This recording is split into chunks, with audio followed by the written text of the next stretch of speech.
What's up everyone, welcome back to the channel and welcome to the second video in my new F80 M3 series. And today is pretty exciting because we're transforming the M3, and right off the bat the first mod that we've already done is lowering springs. Okay, so what I've fitted to my car, excuse the dirt by the way, but it's impossible to keep a car clean in this country in December. But what I fitted is an MMX lowering kit spring. MMX is the former MMR company. They've rebranded by changing one letter. So this gives the car a 25mm drop at the front and only a 10mm drop at the back, and it's because from factory the F80 M3 and pretty much all cars are the wheel gaps are uneven on these cars. So I wanted to try something pretty close to leveling both the front and the rear wheel arches. The wheel gaps are not 100% equal now, but I do think they're much better than previously.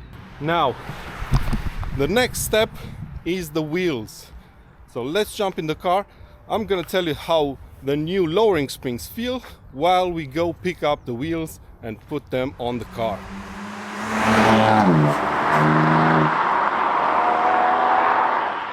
So lowering springs, why fit that to a sports saloon, so to speak, which is supposed to be sporty from factory? Well, it's not about the sporty bit. Like I mentioned in my previous video, it's about those nasty wheel gaps. To me, it's just too much for an M car, and I just don't understand why BMW continues to do that even to this day. But anyway, why have I chosen this particular MMX / former MMR lowering kit springs? Well, it's because of two reasons. The first one I've already mentioned. It's because it drops the front more than the rear. So the front drops by 15mm more than the rear, which is fine. And secondly, after some quite extensive research, I've reached the conclusion that for UK roads, apparently the MMX MMR kit is better because it doesn't ruin the ride as much as other kits.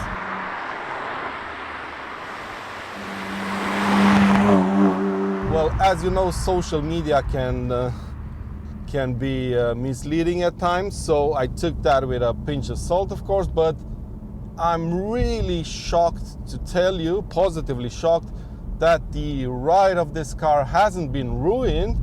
It's pretty much the same. I can't really tell if it's stiffer, if you ask me. If it is, it's just by a few percentages.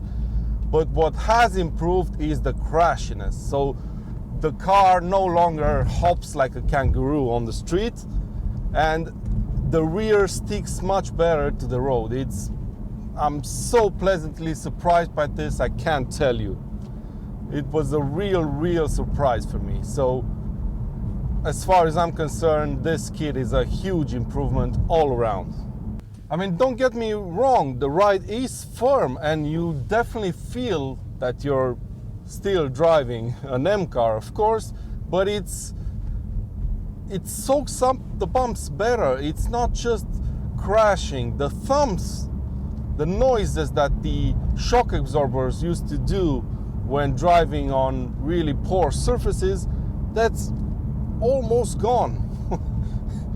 I know a lot of people won't believe me, but for me this is a huge improvement, both in looks and in ride.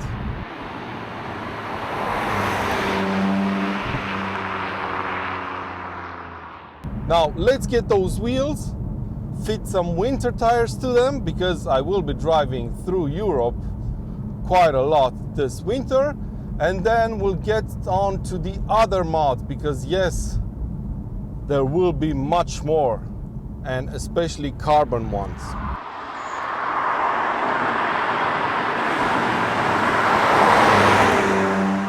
So we have tires and most importantly the wheels.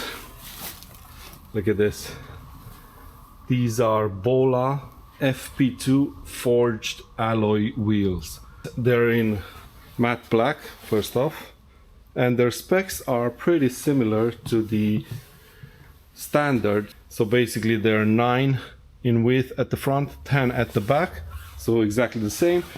It's just that the ET is a bit smaller on these, so they will stick out about 10 millimeters in the front and in the back without the need of spacers. I'll put the full list of specs overlaid on the screen right now, but yeah, let's do this.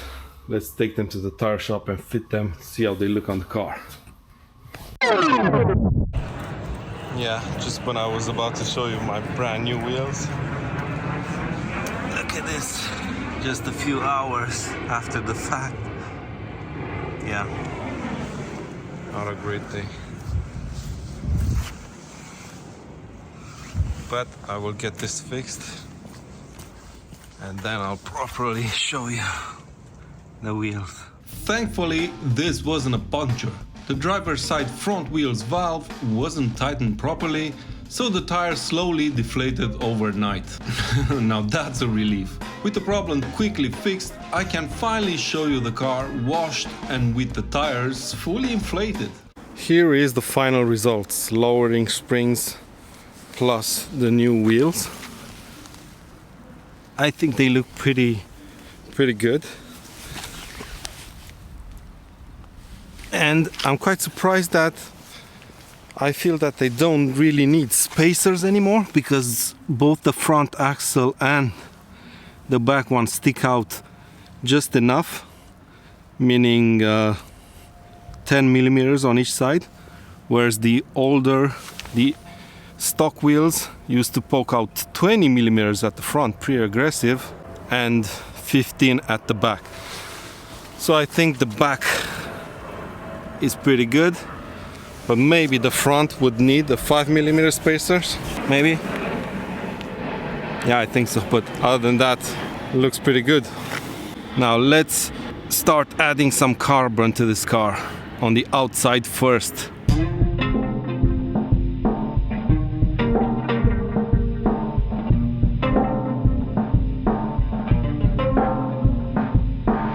But before that, it's time to remove these mud flaps. I'm sure a lot of you are gonna tell me I should leave them in place as they protect the side of the car from stone chips, but I really don't like the look of these ones in particular. Plus, just look at how much dirt gets stuck in between them and the arch liners. Once those were off the car, I got started on fitting the carbon exterior bits I ordered. I went for a not so aggressive kit, a so-called 3D style front splitter, extended rear diffuser and side skirts. And while buying these leveling ramps to help lift up the car so I can work on it was kinda smart, fitting this kit after I lowered the car wasn't smart at all. But despite the car being a bit too low to work on it, eventually I managed to fit these and just have a look at the results. I know this is my car and I'm the one that picked out all the mods and everything, but I just love how great they all fit together. I wasn't really expecting that. I was expecting maybe minor setbacks here and there, but this is just perfect in my eyes. So let me just quickly walk you through this. So like I said, all of these carbon bits on the outside are from the 3D style range. I'm not sure what that means, but what I've noticed is that they're a bit less aggressive than other carbon bits, except maybe for the front splitter. This is a bit more aggressive. It extends a bit more than the other bits, but I love how it fits to the car. And I love how it sticks out a bit on the exterior as well, because it matches very well with the side skirts. Again, these are not as aggressive as other side skirts I've seen, which is exactly what I wanted. But I do think they add a lot to the design of the car. And Here we are finally at the back with the diffuser. This is a one-piece diffuser and it goes from all the way to the left. As you can see, it's also sticking out just like the front splitter, and it goes all the way through the diffuser and it continues to the right and it sticks out again. So yeah, I just love how this came out. I honestly do. Now let's finish up the mods of this car on the inside this time. Now it's time for the interior bits. First off, new steering wheel, carbon one. But before I show it to you, let's take this one off and then we'll go inside. Take these off, the shifter paddles, the steering wheel commands, and then we'll come back and fit it again to this car. So first off, disconnected the battery in the back, quite important if you don't want the steering wheel to blow up in your face. Airbag off, steering wheel off. Now let's go inside so I can show you the new one. So here's the old one I just took off. This is the new one with a carbon and performance trim, of course. It's got perforated leather on the sides, carbon on the top, carbon on the bottom. And I think it's gonna look perfect.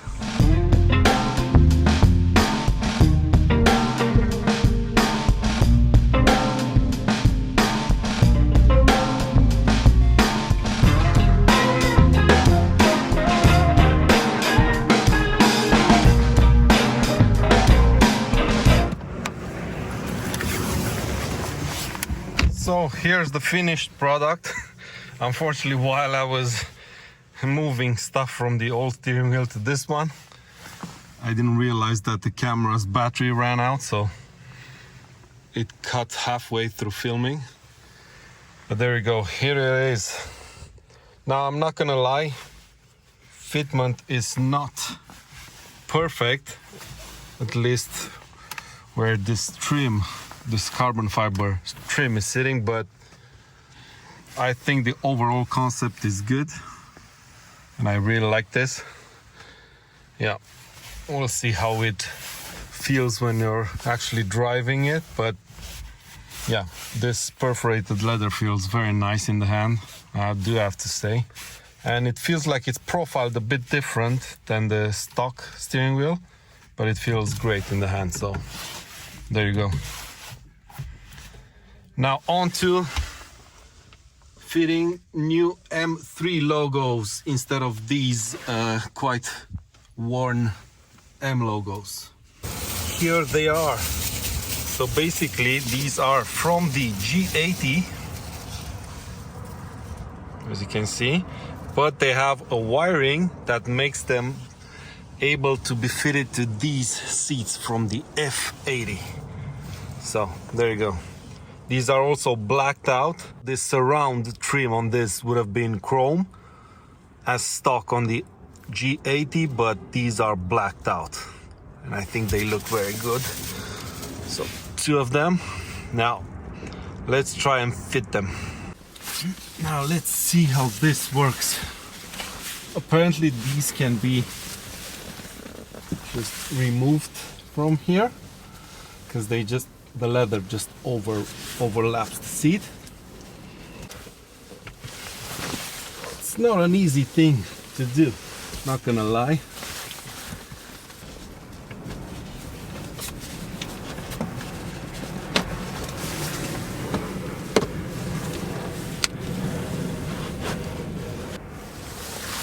So now I'm just gonna unclip these, a bit of push from behind.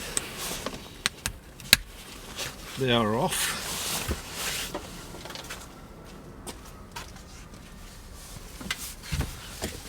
And the electrical clip is right here. Logo comes out, new logo goes in.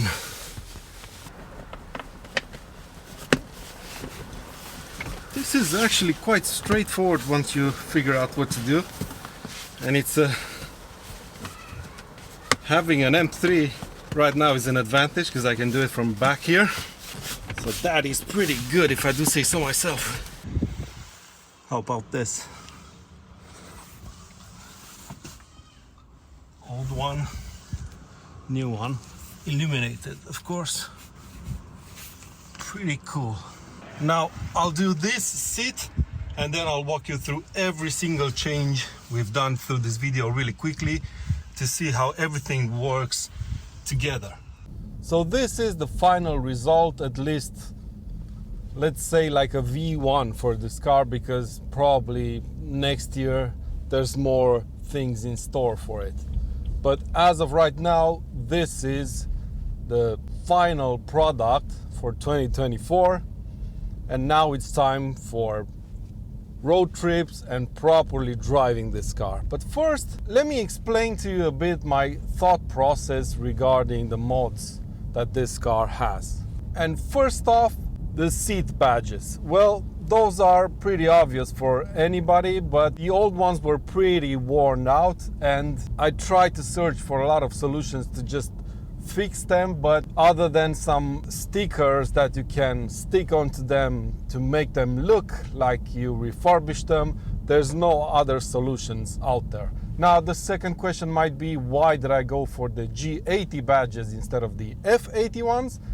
Well, they're half the price or even less than that, so it was kind of a no-brainer. I honestly prefer the look of the silver ones, but I'm not gonna pay 2 or 3 times the money that I paid for these ones just to have the silver ones. So there you go, that's the budget. Now the steering wheel, why did I go for something like this? Well, I wanted to go the Alcantara route like I did with my previous M2 competition, but all the steering wheels that I could find in Alcantara were just too thick.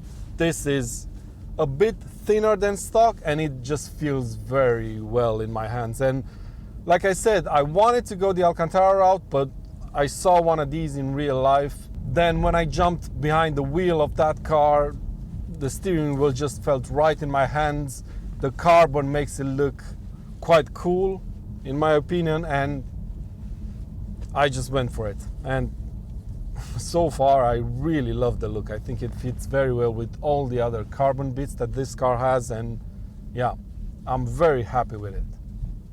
Now on to the exterior carbon bits. I'll be honest, I didn't really plan on adding those carbon bits, especially not all of them because of the pricing, but I was very lucky because when I started looking for mods to do to this car, it was very close to the Black Friday deal period, and when those Black Friday deals came online, they were just too good to ignore them. So all of the exterior carbon bits that I showed you were around 550 pounds, all of them. And I was very surprised, even though they aren't like M Performance parts, the fitment was absolutely perfect. I didn't plan on buying these carbon bits, but I do think they add a lot, especially now that the car is lowered and has new wheels. Now, speaking about those wheels, I have to admit that I'm not always a fan of black colored wheels because I think they look smaller than silver ones, for example, and they do hide a lot of the design details of that specific wheel. But in this case, the two reasons that I went for a black wheel instead of a silver one are as follows. First off, pricing. This set of wheels was hugely discounted, and the discount was only available for the black wheels. And second of all, I really wanted these wheels because they have a very similar design to probably my favorite wheels on the market right now, which are the BBS FIR, if I'm not mistaken. I love these wheels, and these Bola FP2 wheels, like I said, they're forged and they are very, very light. The car is easier to drive because the steering is much lighter, and it's just, yeah, it just makes the car easier to maneuver around town and everything. And I think that's kind of it.